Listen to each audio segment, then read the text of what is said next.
জীবনের লক্ষ্য আমাদের আল্লাহর জমিনে আল্লাহর দ্বীনকে জিন্দা করব, আল্লাহর জমিনে আল্লাহর দ্বীনকে বিজয়ী করব, আল্লাহর জমিনে কোরআনী শাসন কায়েম করব, আল্লাহর জমিনে খেলাফত কায়েম করব। সেজন্য যদি জীবন দিতে হয়, জীবন দেওয়াকে সৌভাগ্য মনে করব। রক্ত দিতে হলে রক্তের গঙ্গা প্রবাহিত করব। সন্তানদেরকে ইতিম করতে হলে সন্তানরা ইতিম হবে, স্ত্রীদেরকে বিধবা করতে হলে তারা বিধবা হবে। জীবনের বিনিময়ে আল্লাহর জমিনে কোরআনের রাজ কায়েম হওয়া, এটাই আমাদের চূড়ান্ত স্বপ্ন। মরহুম আল্লামা দেলোয়ার হোসেন সাঈদী রহমতুল্লাহি আলাইহি একটা কথা বলতেন, আরে ধর্ম নিয়ে রাজনীতি তো তাদেরটা নয় যারা ধর্মকে প্রতিষ্ঠার জন্য রাজনীতি করে। এটা তো আমাদের পরিষ্কার কথা। আমরা আমাদের সব কিছুর বিনিময়ে হলেও আল্লাহর জমিন আল্লাহর দ্বীনকে বিজয়ী করতে চাই, কোরআনের রাজ কায়েম করতে চাই, ইসলামী শাসন ব্যবস্থা প্রতিষ্ঠা করতে চাই। আল্লাহর এই জমিনকে আল্লাহর আইন দ্বারা আমরা শাসিত, শাসন এবং পরিচালনা করতে চাই। আল্লাহর পক্ষ থেকে আমাদেরকে যে খেলাফতের মহান জিম্মাদারি দেওয়া হয়েছে, সেই খেলাফতের দায়িত্বে সারা পৃথিবীতে আমরা আল্লাহ পাক রব্বুল আলামিনের খেলাফতের সোনালী শাসন ফিরিয়ে আনতে চাই। আমাদের এই কথার মধ্যে কোনো রাগঢাক নাই, কোনো রাগঢাক নাই, কোনো গোপনীয়তার কিছু নাই। এটা আমাদের ওপেন চ্যালেঞ্জ, আমরা এটাই করতে চাই। কাজেই আমরা কোরআনের জন্য জীবন দিতে প্রস্তুত। আমরা কোরআনকে তেলাওয়াত করি, আমরা আল্লাহর কোরআনকে জানার চেষ্টা করি, কোরআনের জ্ঞান অর্জন করার চেষ্টা করি, কোরআনের আহ্বান মানুষের কর্ণকুহরে পৌঁছে দেওয়ার পয়গাম নিয়ে আমরা দুনিয়াতে ফেরি করি এবং আল্লাহর কোরআনের সমাজ বিনির্মাণ করবার জন্য, কোরআনের রাজ গড়বার জন্য আমরা আমাদের জীবনকে বাজি লাগাই। এটা আমাদের স্বপ্ন, এটা আমাদের সাধনা, এটাই আমাদের জীবন, এটাই আমাদের মরণ। কাজেই এটা আমাদের ব্যবসা না, এটা আমাদের জীবন।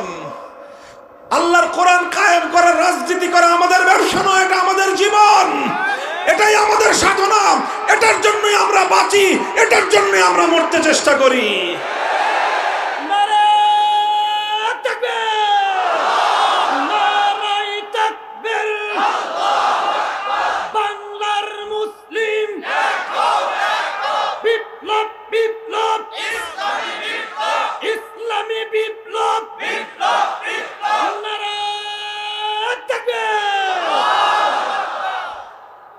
তবে ইসলাম নিয়ে ব্যবসা করে এক শ্রেণীর মানুষ আছে, ধর্ম নিয়ে ব্যবসা করে এক শ্রেণীর মানুষ আছে।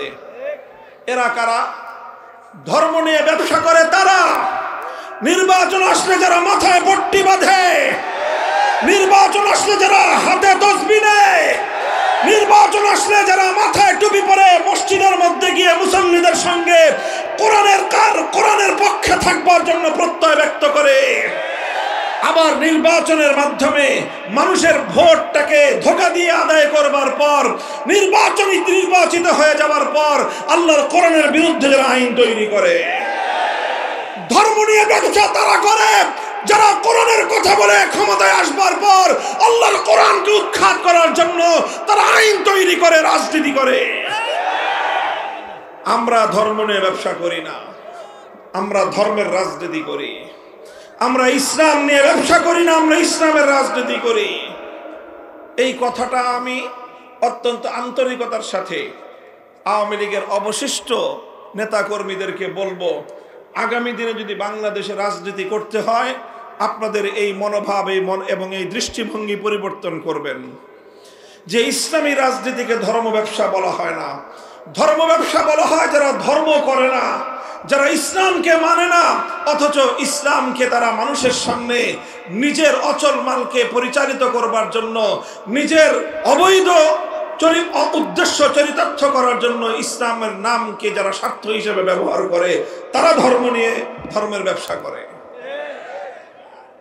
এই কথাটা বললাম এজন্য যে এই যে জায়গাতে আমাদের সঙ্গে যে তাদের বিরোধ, এই বিরোধ যতদিন পর্যন্ত তারা তাদের এই জায়গাটাকে, তাদের এই দৃষ্টিভঙ্গিকে সংশোধন না করবে, আমাদের সঙ্গে আপোষ হওয়ার কোনো সুযোগ নাই। এই প্রসঙ্গে সর্বশেষ কথা হলো আমার এই আওয়ামী লীগের সঙ্গে রাজনীতি করতে করতে এই সমস্যা আস্তে আস্তে ধীরে ধীরে বিএনপির রাজনীতি যারা করেন তাদের মধ্যে সংক্রমিত হইতেছে। আমি পরিষ্কার পয়গাম দিয়ে দিতে চাই, পরিষ্কার এক বার্তা আমাদের পক্ষ থেকে দিয়ে দিতে চাই। যদি আমাদের রাজনৈতিক দর্শন নিয়ে, আমাদের কোনো পদক্ষেপ নিয়ে, আমাদের কোনো ভূমিকা নিয়ে আপনাদের কোনো আপত্তি থাকে সমালোচনা করবেন, কিন্তু ইসলামী রাজনীতিকে ধর্ম ব্যবসা বলে কটাক্ষ যেন আপনাদের কেউ না করে। যদি আপনাদের কোনো নেতা, আপনাদের কোনো দায়িত্বশীল ইসলামী রাজনীতিকে যদি ধর্ম ব্যবসা বলে কটাক্ষ করার চেষ্টা করে, আপনাদের সঙ্গে আওয়ামী লীগের মতো আচরণ করতে আমরা দুইবার ভাববো না।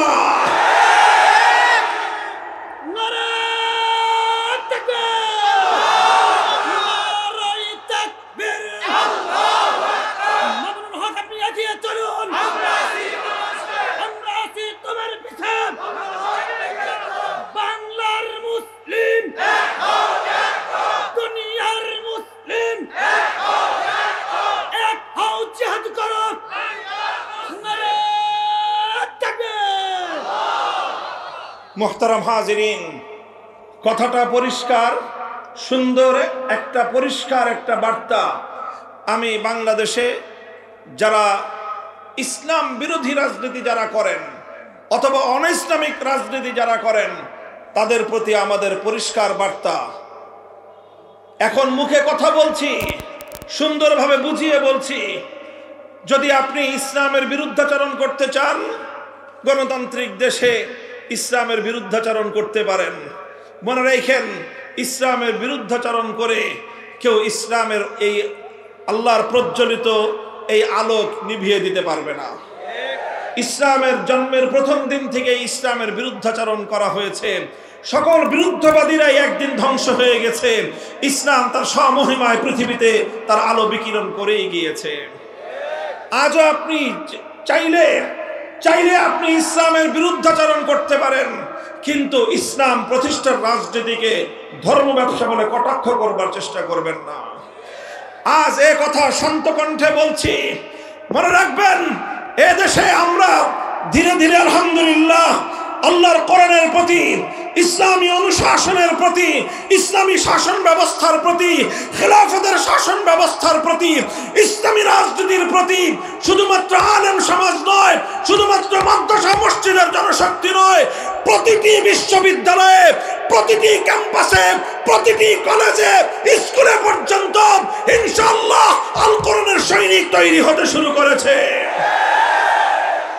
আমরা ইসলামী রাজনীতির আহ্বান সমাজের প্রতিটি মানুষের কাছে পৌঁছে দিতে চাই। সমালোচনা করতে হয় করবেন, ইসলামী রাজনীতিকে ধর্ম ব্যবসা বলে আখ্যায়িত করবার, ইসলামী রাজনীতিকে ধর্ম ব্যবসা বলে কটাক্ষ করার এই আস্পর্ধা বাংলার মাটিতে বেশি দিন বরদাস্ত করা হবে না। ইসলামী রাজনীতির বিরুদ্ধে কেউ যদি কটাক্ষ করে, সরাসরি না ইসলামের অবমাননা। যেমনি ভাবে ইসলামের যে কোনো বিধানকে কটাক্ষ করলে ইসলামের অবমাননা হয়, ইসলামের যে কোনো বিধানকে কটাক্ষ করলে আল্লাহর অবমাননা হয়, ঠিক তদ্রুপ ইসলামী রাজনীতিকে কটাক্ষ করলে আল কোরআনের অবমাননা হয়। ইসলামী রাজনীতিকে কটাক্ষ করলে আল্লাহর অবমাননা হয়, ইসলামী রাজনীতিকে কটাক্ষ করলে ইসলামী শরীয়তের অবমাননা হয়, ইসলামী রাজনীতিকে কটাক্ষ করলে আল্লাহর জমিনে ইসলামী রাজনীতির প্রবর্তক নবী মুহাম্মদ আরবীর কটাক্ষ এবং অবমাননা করা হয়। সাবধান, হুঁশিয়ার, এটা ঈমানের সঙ্গে জড়িত একটা প্রশ্ন।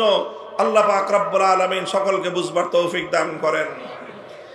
আমি কোরআনে কারীমের যে আয়াত তেলাওয়াত করেছিলাম সেই আয়াতের আলোচনার দিকে যেতেই পারলাম না। দীর্ঘ আলোচনা আমি করব না। কোরআনে কারীমের সূরাতুন নিসার মধ্যে ৬০ নম্বর আমার তেলাওয়াতকৃত আয়াতে আল্লাহ পাক রব্বুল আলামিন একটি প্রশ্ন রেখেছেন। বিস্ময়কর, বিস্ময়াভিভূত হয়ে বিস্ময়ের সঙ্গে আল্লাহ পাক রব্বুল আলামিন আশ্চর্য বোধ করে একটি প্রশ্ন রেখেছেন। আল্লাহ বলেন, আলাম তারা ইলাল্লাযীনা ইয়াজউমুনা আন্নাহুম আমানু বিমা উনজিলা ইলাইকা ওয়া মা উনজিলা মিন ক্বাবলিক يريدون أن يتحاكموا إلى الطاغوت وقد أمروا أن يكفروا به ويريد الشيطان أن يضلهم ضلالا بعيدا আল্লাহ বলেন যে তোমরা কি দেখেছো এক শ্রেণীর মানুষ এমন রয়েছে, তোমরা কি লক্ষ্য করো যে কিছু মানুষ এমন রয়েছে ইয়াজউমুনা আন্নাহুম আমানু, তারা দাবি করে যে তারা নাকি ঈমানদার। তারা কি দাবি করে? কি দাবি করে? তারা নিজেদেরকে ঈমানদার বলে দাবি করে। ইয়াজউমুন অর্থই হলো ইয়াদউন, তারা নিজেদেরকে ঈমানদার বলে দাবি করে। অথচ আল্লাহর কোরআন বলতেছে অথচ ইউরিদুনা আন ইয়াতাহাকামু ইলা আত-তাগুত ওয়া ক্বাদ উমিরু আন ইয়াকফুরু বিহ, নিজেদেরকে তারা ঈমানদার বলে দাবি করে অথচ তারা তাগুতের কাছে বিচার চায়, তারা তাগুতের কাছে ফয়সালা জানতে চায়, তারা তাগুতের সিদ্ধান্ত জানতে চায়। অথচ আল্লাহর পক্ষ থেকে সমস্ত মানব জাতিকে স্পষ্ট বার্তা দিয়ে দেওয়া হয়েছে যে তোমরা তাগুতকে অস্বীকার করো। কোরআনে কারীমের এই আয়াত, সূরাতুন নিসার এই আয়াত স্পষ্ট ভাষায় মানব জাতির কাছে একটা বার্তা তুলে ধরে। সেই বার্তাটা হলো এই, যারা তাগুতকে বিশ্বাস করে, যারা তাগুতের সিদ্ধান্ত মানবার জন্য প্রস্তুত হয়, তারা আর কিছু হলেও হতে পারে, হাজি হতে পারে, গাজী হতে পারে, পাজি হতে পারে, কিন্তু ঈমানদার হতে পারে না।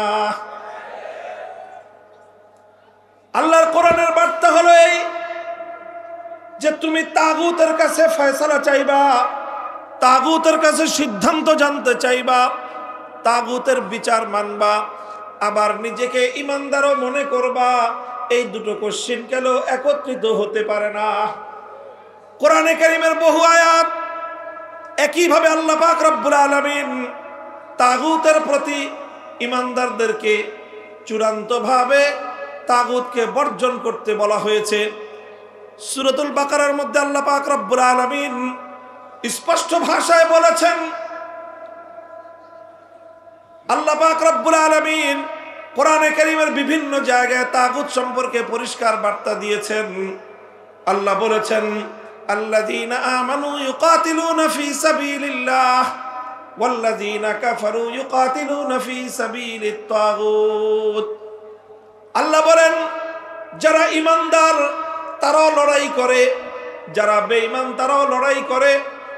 ঈমানদাররা লড়াই করে আল্লাহর পথে, বেঈমানরা লড়াই করে তাগুতের পথে। সুতরাং আল্লাহর পথ হলো ভিন্ন, তাগুতের পথ হলো ভিন্ন।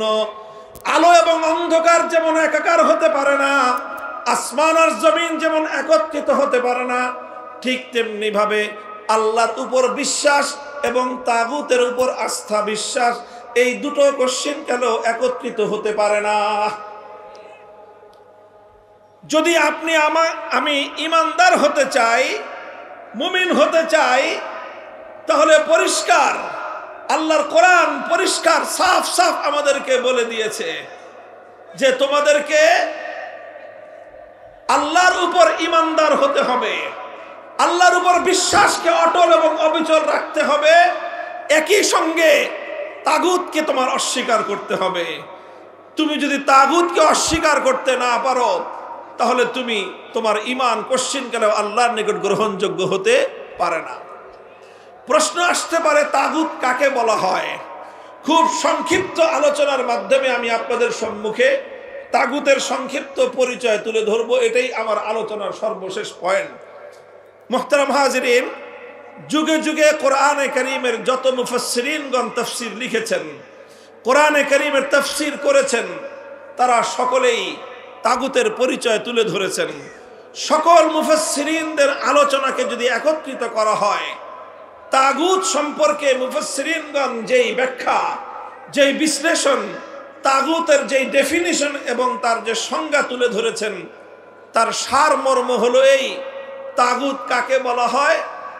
তাগুত বলা হয় আল্লাহ পাক রব্বুল আলামিনের জন্য যেই স্থান, যেই আসন নির্ধারিত, আল্লাহর জন্য যেই মর্যাদাটা নির্ধারিত, আল্লাহর জন্য নির্ধারিত আসন, যদি কোনো গায়রুল্লাহকে দেওয়া হয়, কোনো গায়রুল্লাহকে যদি আল্লাহর জন্য নির্ধারিত আসনে বসানো হয়, সেই গায়রুল্লাহকেই বলা হয় তাগুত। কথা বোঝা গেল?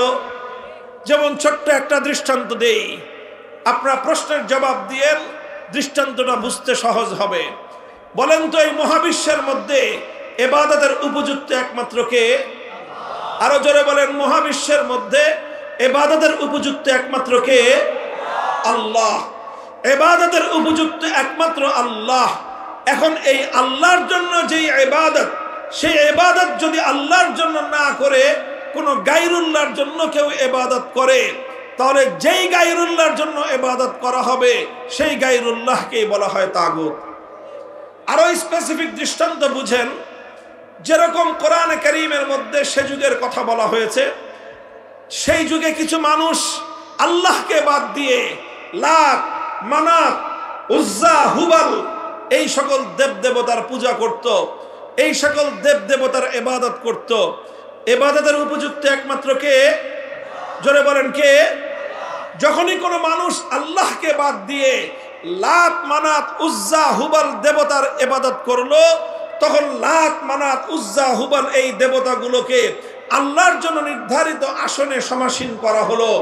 আল্লাহর জন্য নির্ধারিত আসনে সমাসীন যাকেই করা হয় তাকেই তাগুত বলা হয়। যখন কেউ লাতকে পূজা করে তখন লাতকে বলা হয় তাগুত। যখন কেউ মানাতকে পূজা করে মানাতকে বলা হয় তাগুত। যখন কেউ উজ্জা বা হুবালকে পূজা করে তখন উজ্জা বা হুবালকেই বলা হয় তাগুত। বর্তমান যুগের মানুষ লাত, মানাত, উজ্জা, হুবালের পূজা করে না। আজকের যুগের কিছু মানুষ তারা সরস্বতীর পূজা করে, আজকের যুগের কিছু মানুষ দুর্গার পূজা করে, আজকের যুগের কিছু মানুষ তারা কালীর পূজা করে। আল্লাহকে বাদ দিয়ে বিভিন্ন দেবদেবতার পূজা করে। যখনই কোনো মানুষ আল্লাহকে বাদ দিয়ে কোনো দেবদেবতাকে পূজা করলো, আল্লাহকে বাদ দিয়ে দুর্গার ইবাদত করলো, তখন দুর্গাকে বলা হয় তাগুত। আল্লাহকে বাদ দিয়ে সরস্বতীর ইবাদত করলো, সরস্বতীকে বলা হয় তাগুত। আল্লাহকে বাদ দিয়ে কালীর ইবাদত করলো, কালীকে বলা হয় তাগুত। অর্থাৎ যে আসন একমাত্র আল্লাহর জন্য নির্ধারিত, সেই আসনে যদি কোনো গায়রুল্লাহকে বসানো হয় সেই গায়রুল্লাহকেই বলা হয় তাগুত। তাগুতের পরিচয় বুঝতে পারলেন? এতক্ষণ পর্যন্ত আমি যেই তাগুতের কথা বললাম এটা হলো ইবাদতের ক্ষেত্রে তাগুত।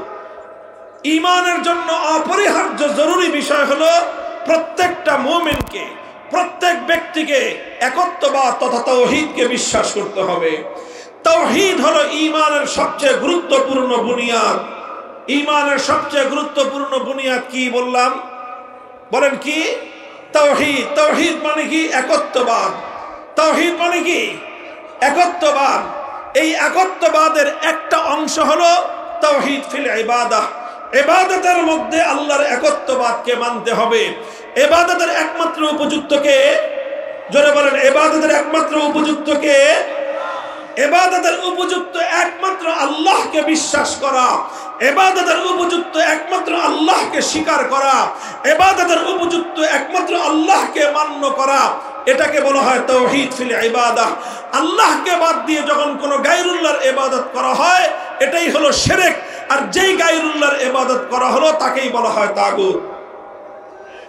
ইবাদতের মধ্যে যেরকম তাওহীদকে বিশ্বাস করতে হয়, ঠিক তাওহীদের আরেকটা গুরুত্বপূর্ণ অংশ হলো তাওহীদ ফিল হাকিমিয়াহ।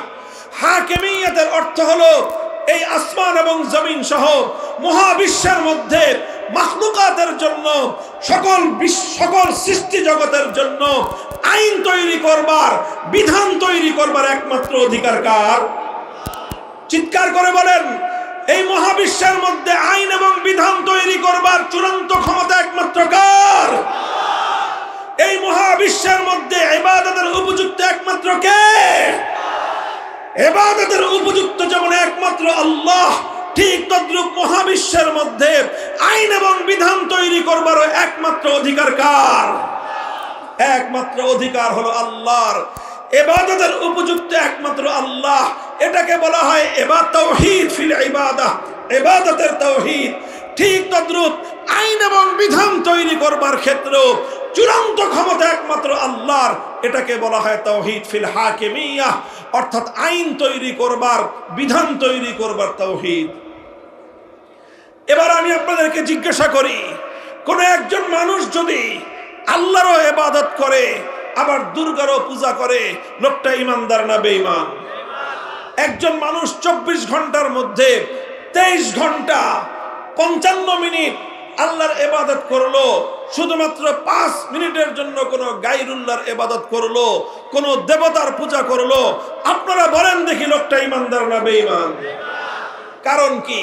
সে তো 23 ঘন্টা 55 মিনিট অথবা 23 ঘন্টা 59 মিনিট সে একমাত্র আল্লাহর ইবাদত করলো, আর 1টা মিনিট শুধুমাত্র আল্লাহকে বাদ দিয়ে কোনো গায়রুল্লাহর ইবাদত করলো। এরপরে কি লোকটা ইমানদার থাকতে পারে? কেন থাকতে পারবে না? কারণ ঈমানের সঙ্গে কোনো শিরক গ্রহণযোগ্য হতে পারে। মুহতারাম হাজিরিন, কথাটা এই জায়গায় একটু লক্ষ্য করে বুঝুন, একটু মনোযোগ দিয়ে বুঝার চেষ্টা করুন। বড় এক ভয়াবহ বিপদের মধ্যে মুসলিম উম্মাকে নিমজ্জিত করে দেয়া হয়েছে। ইসলামী রাজনীতি নিয়ে কোনো কথা বলি, রাজনৈতিক বিষয় নিয়ে জন্যই কথা বলি, কারণ রাজনৈতিক কুফরি মতবাদের মাধ্যমে লক্ষ কোটি মুসলমানদের ঈমানকে যেভাবে হরণ করা হচ্ছে, অন্য কোন কার্যকলাপের মাধ্যমে এই পরিমাণ মুসলমানের ঈমান হরণ হয় না।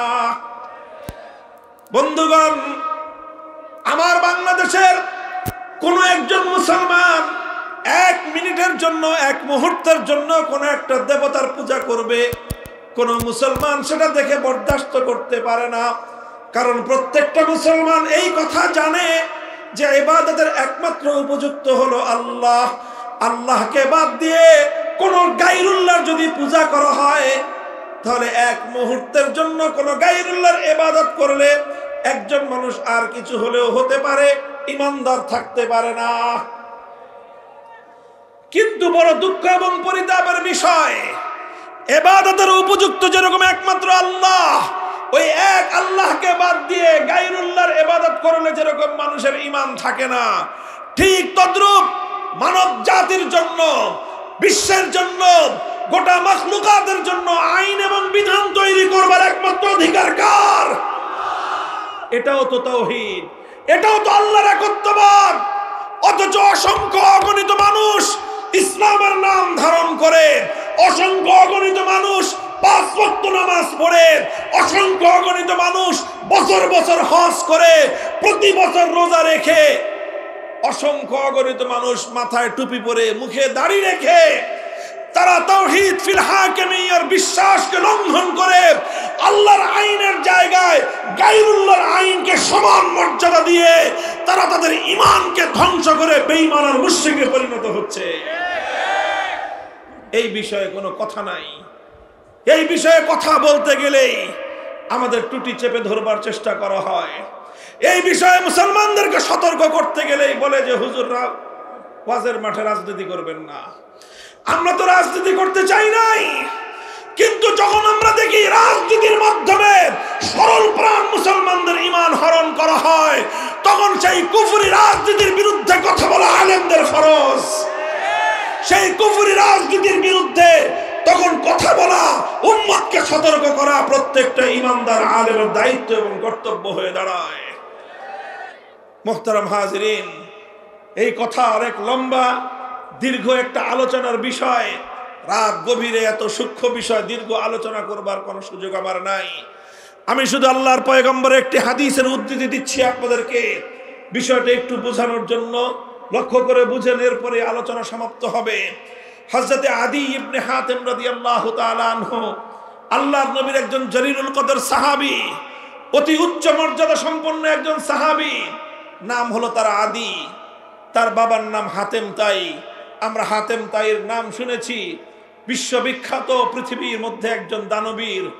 আজও পর্যন্ত পৃথিবীতে দান এবং মানুষকে উপকার করার ক্ষেত্রে এক কিংবদন্তি নাম হলো হাতেম তাই।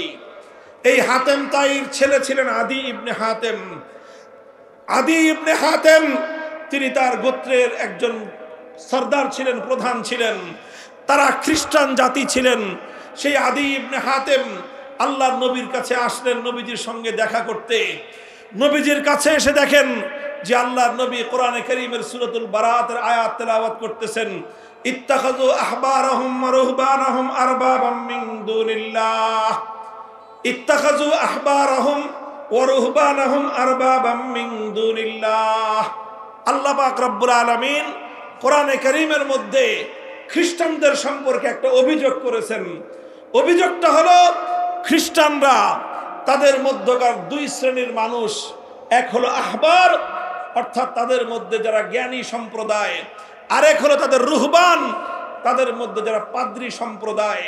তাদের জ্ঞানী এবং তাদের পাদ্রী এই দুই শ্রেণীর মানুষকে তারা রব বলে গ্রহণ করে নিয়েছে আল্লাহকে বাদ দিয়ে। এটা হলো খ্রিস্টানদের ধর্মবিশ্বাস।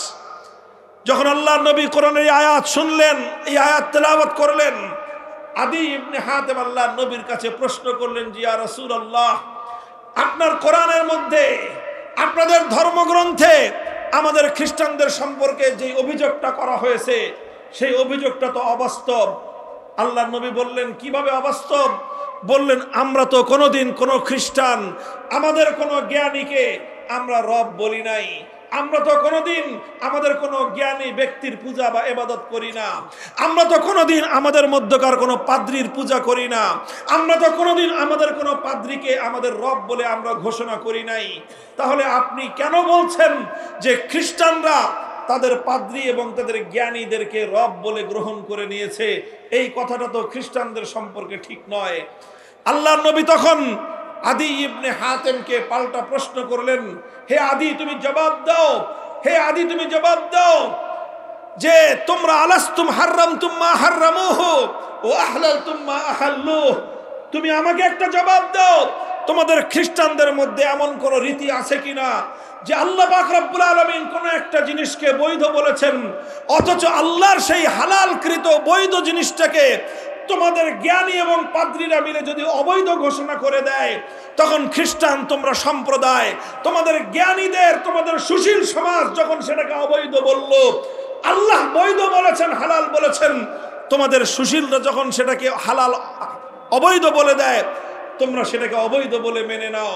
আবার বিপরীতে আল্লাহ যেটাকে অবৈধ করেছেন, আল্লাহ যেটাকে হারাম করেছেন, তোমাদের জ্ঞানী সম্প্রদায়, পাদ্রী সম্প্রদায় মিলে সেটাকে যখন বৈধ বলে দেয়, তখন তোমরা সেটাকে বৈধ বলে মেনে নাও। এমন বিষয় খ্রিস্টানদের মধ্যে আছে কিনা? তখন আদি ইবনে হাতেম বললেন যে হ্যাঁ ইয়া রাসূলুল্লাহ, এই ধরনের বিষয় তো খ্রিস্টানদের মধ্যে আছে। খ্রিস্টানদের মধ্যে এমন অহরহ ঘটনা ঘটে যখন তাদের আল্লাহ প্রদত্ত কোনো বিধান, আসমানি শরীয়তের কোনো বিধান যখন তাদের পছন্দ হয় না, আল্লাহ যেটাকে বৈধ করলেন এটা তাদের পছন্দ হয় না, তখন তাদের পাদ্রীরা এবং তাদের জ্ঞানীরা মিলে সেটাকে অবৈধ ঘোষণা করে দেয়, আর খ্রিস্টান সম্প্রদায় সেটাকে অবৈধ বলে মেনে নেয়। আবার যখন আল্লাহ যেটাকে অবৈধ করেছেন সেটা তাদের করতে মনে চায়, তখন তাদের জ্ঞানী এবং তাদের পাদ্রী সম্প্রদায় বলে বসে তারা একটা আইন পাশ করে দেয় যে এখন থেকে এটা বৈধ। তখন গোটা খ্রিস্ট সম্প্রদায় সেটাকে বৈধ বলে মেনে নেয়। এই বিষয়টা আছে। আল্লাহ রসুল তখন বললেন, ফাতিলকা ইবাদাতুহুম, হে আদি তুমি মনে রেখো কোনটা মানুষের জন্য বৈধ হবে, কোনটা অবৈধ হবে, কোনটা আইন সম্মত হবে, কোনটা বেআইনি হবে, সেটা নির্ধারণ করবার চূড়ান্ত ক্ষমতা একমাত্র আল্লাহর। দুনিয়ার কোন মানুষ আল্লাহ পাক রব্বুল আলামিনের কোন বৈধকে অবৈধ ঘোষণা করতে পারে না। আল্লাহর কোন অবৈধকে দুনিয়ার কোন মানুষ বৈধ ঘোষণা করতে পারে না।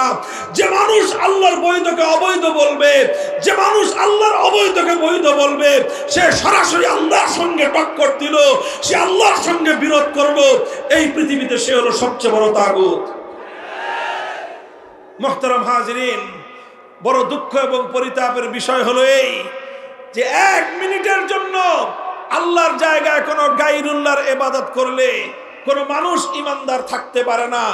এই কথা সবাই মানে, এই কথা সবাই বিশ্বাস করে, অথচ আজ পাশ্চাত্য রাজনীতি আমাদের সমাজের মধ্যে এমন এক ভয়ঙ্কর রাজনৈতিক দর্শন চাপিয়ে দিয়েছে, যেই রাজনৈতিক দর্শনের মাধ্যমে সমাজের কিছু নির্বাচিত মানুষ কোনো একটা সংসদে বসে অথবা কোনো একটা মন্ত্রণালয়ে বসে, মন্ত্রী পরিষদের বৈঠকে বসে আল্লাহর কোরআনের অসংখ্য আইনকে তারা পরিবর্তন করে দিচ্ছে, আল্লাহর কোরআনের বিধানকে তারা পরিবর্তন করে দিচ্ছে। আর হাজার হাজার লক্ষ লক্ষ মানুষ টুপি পরে নামাজ পড়ে, অথচ আল্লাহর কোন আইনকে যখন পরিবর্তন করে দেওয়া হয় তখন তারা সকলেই সেই মানুষের বানানো আইনকে আল্লাহর আইনের পরিবর্তে তারা মেনে নেয়। ও দোস্ত, পৃথিবীতে এর চেয়ে বড় শিরক আর কিছুই হতে পারে না। মুহতারাম হাজিরিন, আখেরি পয়গাম আপনাদের কাছে এটাই বলতে চাই, পৃথিবীতে মুসলমানদের মধ্যে অভিশাপ ছিল না। 600 বছর পর্যন্ত পৃথিবী মুসলমানরা শাসন করেছে। কোনদিন কোন মুসলিম জাতির মধ্যে এমন চিন্তাও কেউ করে নাই যে আল্লাহর আইনকে পরিবর্তন করে মানুষ কোন আইন তৈরি করতে পারে। সর্বপ্রথম মুসলমানদের মধ্যে অভিশাপ তৈরি হয়েছে। ওই অভিশাপ দেখা দিয়েছে চেঙ্গিস খানদের মাধ্যমে, হালাকু খানদের উত্তরসূরিদের মাধ্যমে। তাতারিরা চেঙ্গিস খানের উত্তরসূরি, সেই বর্বর তাতারি মঙ্গোলীয়রা যখন মুসলমানদের বাগদাদকে ধ্বংস করে, মুসলমানদের এলাকাগুলোকে দখল করে নেয়, সেই এলাকায় সর্বপ্রথম তারা আল্লাহর আইন উৎখাত করে আল্লাহর আইনের পরিবর্তে চেঙ্গিস খানের বানানো আইন দিয়ে তারা সমাজকে শাসন করতে আরম্ভ করে। সর্বপ্রথম মুসলমানদের উপরে অভিশাপ চাপিয়ে দেয় কারা? মঙ্গোলীয় তাতারিরা।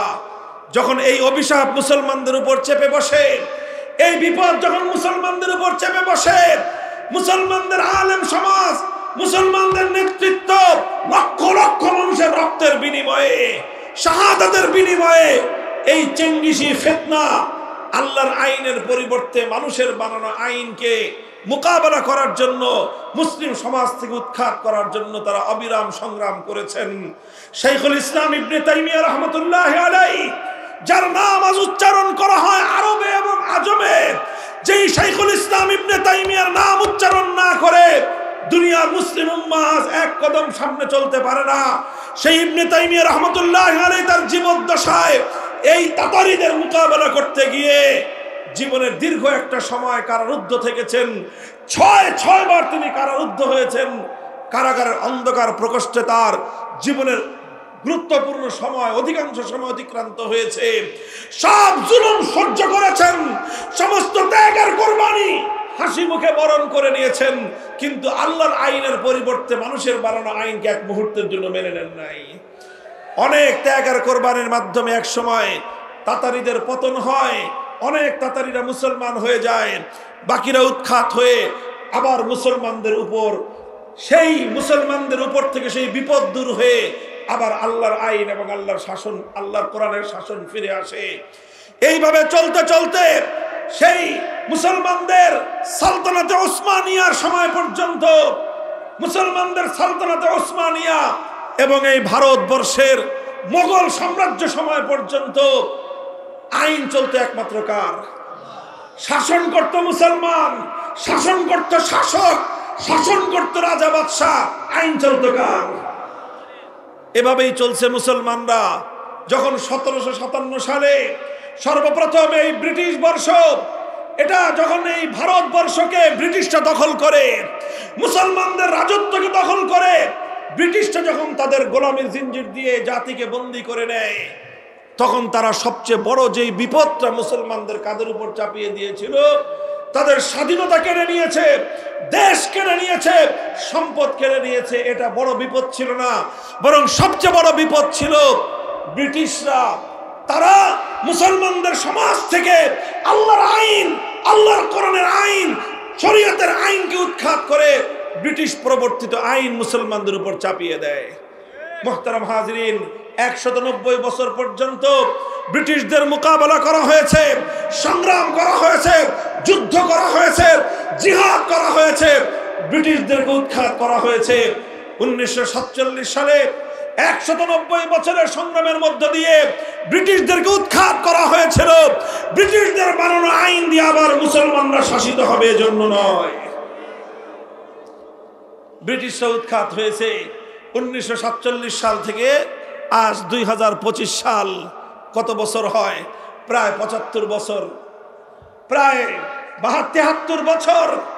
দীর্ঘ সময় বন্ধুগণ, এই দীর্ঘ একটা সময়, 78 বছর সময় অতিক্রান্ত হয়েছে, মুসলমানরা একটাই আক্ষেপ, যারা কোরআন বুঝেন, যারা হাদিস বুঝেন, ইসলামের ইতিহাস নিয়ে যারা স্টাডি করেন, আমাদের আক্ষেপ একটাই, ৭৮ বছর আগে ব্রিটিশদেরকে আমাদের পূর্বপুরুষরা রক্তের বিনিময়ে, শাহাদাতের বিনিময়ে, অসংখ্য অগণিত মানুষের জীবনের বিনিময়ে যেই ব্রিটিশদেরকে বিতাড়িত করে আমরা আমাদের মাতৃভূমিকে স্বাধীন করেছিলাম, আমাদের মানচিত্র স্বাধীন হয়েছে, পতাকা স্বাধীন হয়েছে, কিন্তু জাতি হিসেবে আজও আমরা স্বাধীন হতে পারি নাই। বলবেন কেন জাতি হিসেবে স্বাধীন হতে পারলাম না? হে আমার জাতি, শুধু পতাকা, স্বাধীন পতাকা উড়লেই জাতি স্বাধীন হয় না, মানচিত্র স্বাধীন হলেই জাতি স্বাধীন হয় না। কিভাবে তুমি তোমাকে স্বাধীন ভাবো? আজও তোমার দেশের আদালত পরিচালিত হয় আল্লাহর কোরআনের আইন অনুযায়ী নয়, ব্রিটিশ প্রবর্তিত আইন অনুযায়ী। তুমি কিভাবে তোমাকে স্বাধীন ভাবো? আজও তোমার দেশের শাসন ব্যবস্থা পরিচালিত হয় আল্লাহ প্রদত্ত শাসন ব্যবস্থা অনুযায়ী নয়, বরং ব্রিটিশ প্রবর্তিত শাসন ব্যবস্থা অনুযায়ী আজও তোমার প্রশাসন চলে। আজও তোমার শিক্ষা ব্যবস্থা আল্লাহর কোরআনী শিক্ষা চলে না, ইসলামী শিক্ষা ব্যবস্থা দিয়ে তোমার দেশ চলে না, বরং ব্রিটিশ প্রবর্তিত শিক্ষা ব্যবস্থা দিয়ে আজও তোমার দেশ পরিচালিত হয়।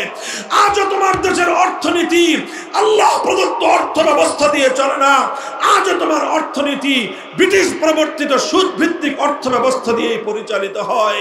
যে দেশের অর্থ ব্যবস্থা ব্রিটিশ প্রবর্তিত, যে দেশের শিক্ষা ব্যবস্থা ব্রিটিশ প্রবর্তিত, যে দেশের শাসন ব্যবস্থা ব্রিটিশ প্রবর্তিত, যে দেশের আইন ব্রিটিশ প্রবর্তিত, তাদের মানচিত্র স্বাধীন হতে পারে, পতাকা স্বাধীন হতে পারে, সে জাতি আজও স্বাধীনতা পায় না।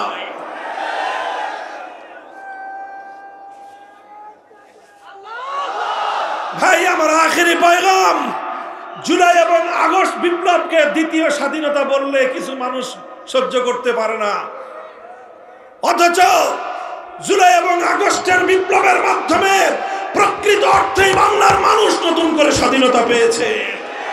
তবে আমি তার সঙ্গে যুক্ত করতে চাই, আমরা একবার 1947 সালে স্বাধীনতা পেয়েছিলাম ব্রিটিশের গোলামির শেকল থেকে, আরেকবার 71 সালে স্বাধীনতা পেয়েছিলাম পশ্চিম পাকিস্তানি স্বৈরাচারী খান পাঠানদের জুলুমের হাত থেকে, আবার 2024 সালে নতুন স্বাধীনতা পেয়েছি যুগের নব্য লেডি ফেরাউনের জুলুম এবং স্বৈরতন্ত্র থেকে। তবে শেষ যেই কথাটা, এই 3 স্বাধীনতার পরেও আজও আমরা পরিপূর্ণ স্বাধীনতা পাই না। বলবেন হুজুর 3টে স্বাধীনতা পাইলাম এরপরে পূর্ণ হয় নাই। আমি বলবো না, আজও আমরা পূর্ণ স্বাধীন হই নাই।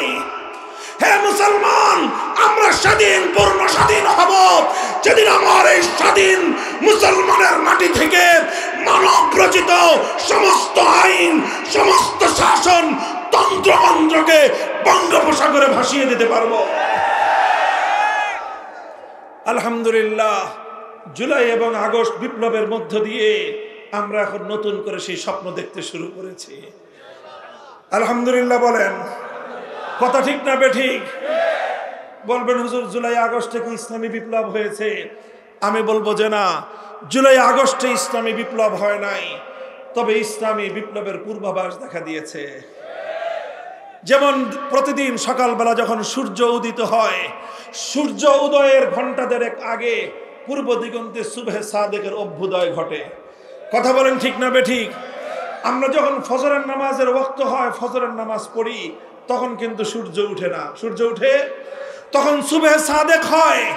সুবহে সাদেক হলে দুনিয়ার মানুষ বুঝে আর কিছুক্ষণ পরে সূর্যের উদয় হবে। সমস্ত পাখিরা গান গেয়ে উঠে, সমস্ত পশু পাখি তারা কিচির মিচির করে উঠে, তারা দুনিয়ার মানুষকে আগমনী বার্তা শোনাতে আরম্ভ করে, হে মানুষ আর ঘুমিয়ে থেকো না, কিছুক্ষণ পরেই পূর্ব দিগন্তে সূর্যের উদয় হবে, আলোয় আলোয় পৃথিবীটা উদ্ভাসিত হবে, রাতের অমানিস অন্ধকার দূর হয়ে যাবে। তুমি ঘুমিয়ে থেকো না, জেগে উঠো, নতুন আলোকে তুমি স্বাগত জানাও। এর নামই হলো সুবহে জাদিদ, এর নামই হলো সুবহে সাদেক। আমি বলতে চাই, জুলাই এবং আগস্টের বিপ্লবে এদেশের তাওহীদি জনতা, কোরআন প্রেমী জনতা যেভাবে বুক টান করে জালিমের বিরুদ্ধে লড়াই করেছে, যেভাবে স্বৈরতন্ত্র এবং ফ্যাসিবাদের বিরুদ্ধে মোকাবেলা করেছে। এদেশে এতে সত্যপন্থী মানুষের বুকের মধ্যে সাহস জন্মেছে এবং এই সাহসকে পুঁজি করেই আগামীর বিপ্লব হবে ইসলামের বিপ্লব।